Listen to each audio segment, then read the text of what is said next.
Material keramik untuk pembangunan tidak layak huni dalam program Aladin tiba.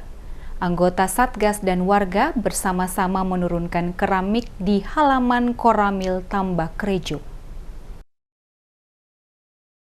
Proses pembangunan sejumlah 20 rumah di Desa Ngerancang dan Jatimulyo, penerima bantuan program Aladin terus berjalan. Senin sore, tampak material keramik untuk pembangunan rumah Aladin datang dan dititipkan di Koramil 14 Tambak Rejo. 600 piece keramik diperkirakan cukup untuk dibagikan ke 20 rumah penerima bantuan Aladin. Sementara keramik masih ditransitkan untuk disiapkan dan kemudian didistribusikan ke sasaran rumah Aladin milik warga Desa Ngerancang dan Desa Jatimulyo.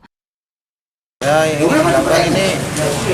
menurunkan keramik yang nanti akan didistribusikan ke 20 rumah unit. Ini mungkin kira-kira jumlahnya kurang lebih 600. Material yang terus berdatangan diharapkan pekerjaan sasaran fisik yang telah dijadwalkan dapat terrealisasi dan tepat waktu, dan tentunya bermanfaat bagi masyarakat.